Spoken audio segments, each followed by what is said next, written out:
Assalamualaikum warahmatullahi wabarakatuh, anak-anakku sekalian, apa kabarnya kalian?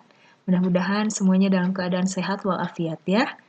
Nah, pada kesempatan ini bertemu lagi dengan Ibu dalam bab 2 yang akan membahas tentang pendapatan nasional dan kesenjangan ekonomi. Untuk lebih jelasnya, kalian bisa menyimak ya lebih lanjut lagi. Pertama-tama, kita harus tahu tujuan pembelajarannya apa. Tujuan pembelajaran kita adalah kalian akan mempelajari konsep pendapatan nasional dan kesenjangan ekonomi. Nah, kemudian materi yang akan kita bahas di sini ada 5 poin, yaitu yang pertama mengenai konsep pendapatan nasional, yang kedua mengenai pendapatan per kapita, yang ketiga mengenai kesenjangan ekonomi, yang keempat mengenai indikator ketimpangan pendapatan, dan yang terakhir atau yang kelima yaitu mengenai solusi kesenjangan ekonomi. Pokok bahasan pendapatan nasional di sini mencakup 3 hal, yaitu ada komponen, ada manfaat, dan ada metode. Bisa kalian lihat di sini untuk komponen itu ada PDB, PNB, PNN, PN, NN, PP, dan PD. Sedangkan manfaatnya yaitu satu, membentuk struktur ekonomi, yang kedua membandingkan perekonomian dari tahun ke tahun, dan yang ketiga membandingkan perekonomian antar negara. Sedangkan metode yang digunakan, yang pertama adalah ada metode produksi, kedua metode pengeluaran, ketiga metode penerimaan. Nah, di sini ada definisi pendapatan nasional, yaitu pendapatan nasional adalah nilai barang dan jasa yang diproduksi oleh masyarakat suatu negara dalam satu periode waktu tertentu.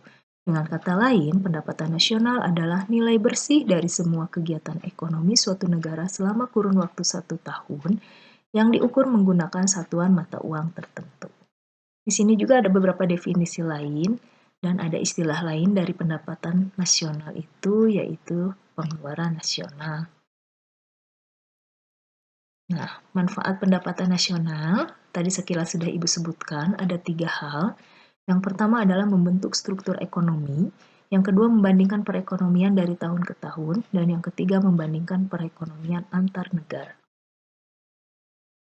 Metode penghitungan pendapatan nasional, tadi juga sekilas sudah Ibu bahas. Yang pertama adalah dengan pendekatan produksi atau nilai tambah, yang kedua dengan pendekatan pengeluaran, dan yang ketiga dengan pendekatan penerimaan. Penghitungan pendapatan nasional merupakan pendekatan yang digunakan untuk menghitung pendapatan nasional suatu negara. Nah, penghitungan pendapatan nasional juga dapat dilakukan dengan yang sudah tadi kita sebutkan ya, 3 pendekatan yang akan nanti lebih rinci lagi dijelaskan di slide berikutnya. Nah, yang pertama, pendekatan produksi atau nilai tambah. Dengan menggunakan metode produksi, pendapatan nasional dihitung dengan menjumlahkan nilai tambah atau value added dari seluruh faktor produksi selama satu periode tertentu. Ini ada rumusnya, di sini bisa kalian lihat. Ya. Nah, dalam menentukan nilai tambah, total biaya output ekonomi harus dikurangi dengan biaya barang setengah jadi yang digunakan untuk memproduksi barang jadi. Pengurangan biaya barang setengah jadi tersebut harus dilakukan agar tidak menimbulkan penghitungan ganda atau double counting. Nah, di sini rumus yang digunakan adalah di sini yaitu pendapatan nasional, income, di mana P1 harga barang ke 1 dikali Q1 yaitu jenis barang atau kuantiti ke 1 ditambahkan dengan P2 harga barang kedua dikali Q2 atau kuantiti kedua ditambah sekian sesuai dengan jumlah barangnya, atau misalnya sampai ke berapa sih kita akan menghitung pendapatan nasional itu.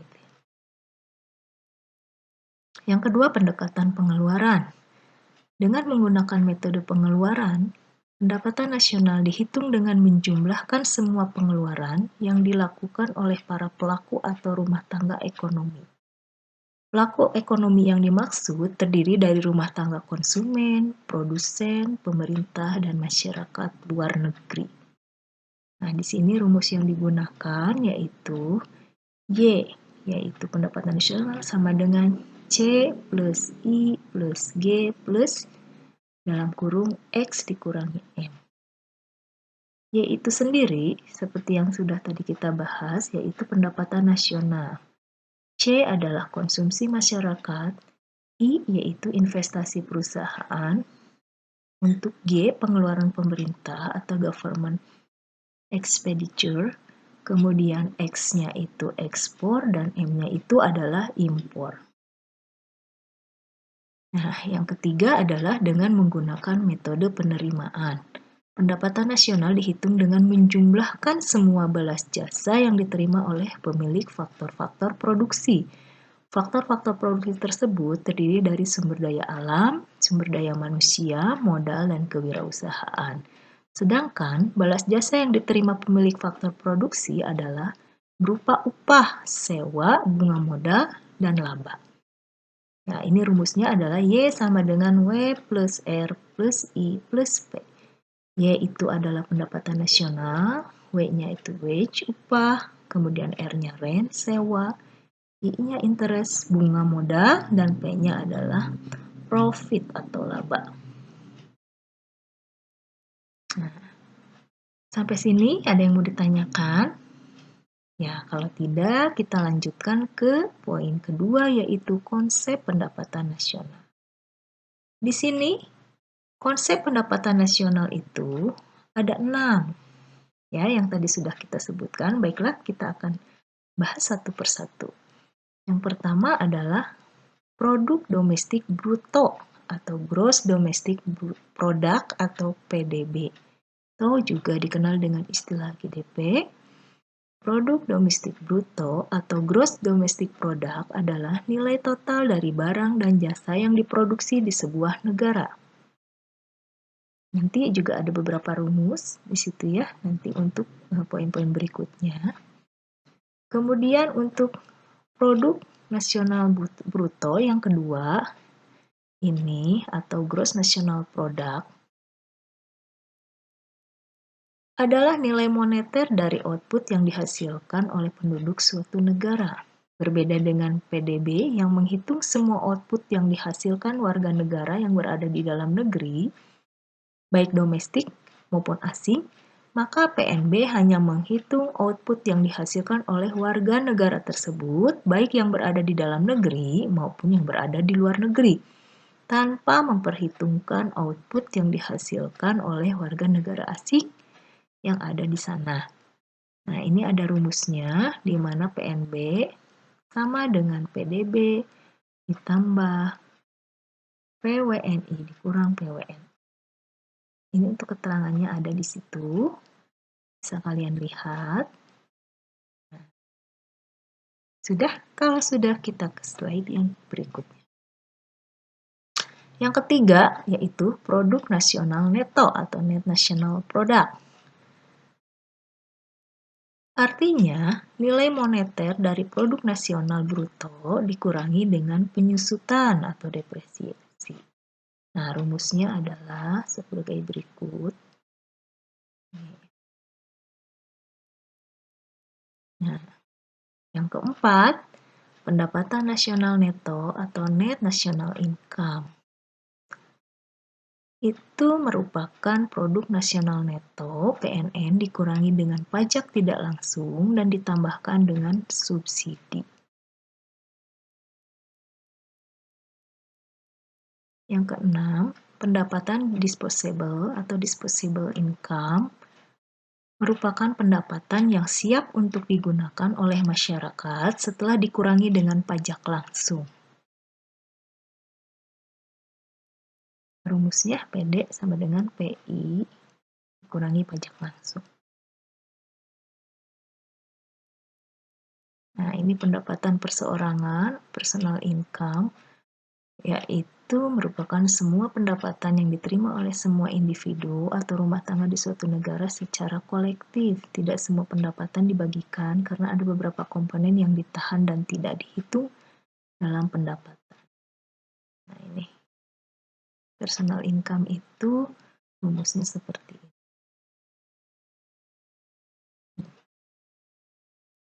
Kemudian yang ketiga, selanjutnya adalah kita akan membahas mengenai pendapatan per kapita. Di sini ada pengertian dan manfaatnya. Bisa kalian baca ya, pendapatan per kapita terutama artinya adalah ukuran pendapatan dari rata-rata jumlah penduduk yang ada di suatu daerah atau wilayah geografis. Pendapatan per kapita juga dapat menjadi tolak ukur atau evaluasi standar hidup di suatu daerah, dan pendapatan per kapita untuk suatu negara dihitung dengan membagi pendapatan nasional negara tersebut dengan jumlah penduduknya. Sampai sini, ada yang mau ditanyakan? Manfaatnya itu banyak sekali ya. Intinya kalau pendapatan per kapita itu adalah untuk mengetahui jumlah kekayaan suatu daerah atau sebaliknya juga bisa menilai keterjangkauan harga. Jadi juga untuk menjadi patokan bagi pengusaha untuk mengetahui pangsa pasar suatu daerah. Nah, selanjutnya adalah kesenjangan ekonomi yang poin B. Kesenjangan ekonomi atau ketimpangan ekonomi adalah kondisi tidak seimbang yang terjadi di masyarakat berdasarkan aspek ekonomi, di mana aspek ekonomi dapat terlihat dari tidak seimbangnya pendapatan masyarakat. Jadi di satu daerah itu terdapat kelompok masyarakat yang memang pendapatannya tinggi, bahkan di atas rata-rata, tapi juga ada yang kelompok masyarakat pendapatannya itu rendah di bawah rata-rata. Dan mereka tinggal di daerah yang sama, jadi ada ketimpangan di situ.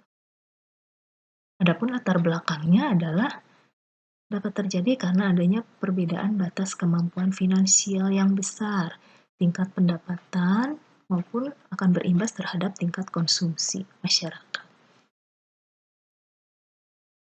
Di sini ada beberapa faktor penyebab kesenjangan ekonomi. Yang pertama, kondisi demografi itu berkaitan dengan kependudukan.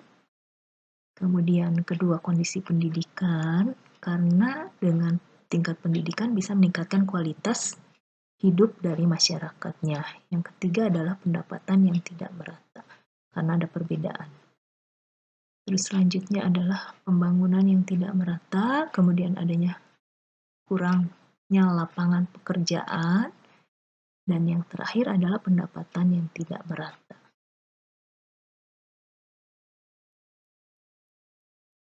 Nah, ketimpangan pendapatan. Ini ketimpangan pendapatan terjadi akibat tidak meratanya distribusi pendapatan. Menurut Bank Dunia, ketimpangan pendapatan merupakan dimensi penting untuk mengukur kesejahteraan negara karena implikasinya pada kemampuan untuk mengurangi kemiskinan. Distribusi yang tidak merata di suatu negara akan menciptakan ketimpangan distribusi pendapatan.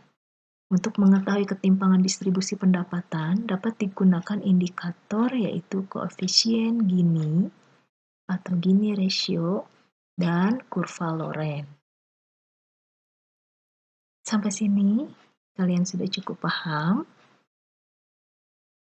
Ya, biasanya nanti kita akan mengerjakan latihan-latihan soal biar kalian lebih paham. Nah, kita ke pengertian selanjutnya dulu ya. Di sini ada koefisien Gini, ini bisa menjadi ukuran dari distribusi pendapatan. Nah, di sini juga ada sejarahnya bagaimana bisa menjadi alat ukur untuk mengukur distribusi kekayaan di suatu populasi atau masyarakat. Termasuk bagaimana cara penghitungannya.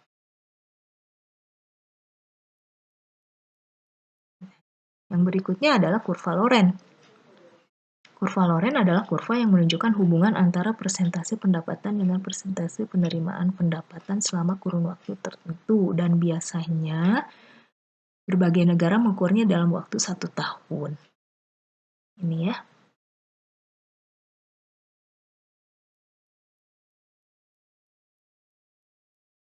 Nah, setelah tadi adanya latar belakang, kemudian adanya permasalahan, bagaimana cara atau solusi untuk mengatasi kesenjangan ekonomi yang terjadi di suatu negara, maka di sini ada 3 hal yang harus dibenahi, yaitu yang pertama dari segi pendidikan, yang kedua infrastruktur, dan yang ketiga adalah subsidi. Sampai sini materi kita sudah habis. Mudah-mudahan kalian cukup paham ya dengan yang tadi sudah Ibu terangkan.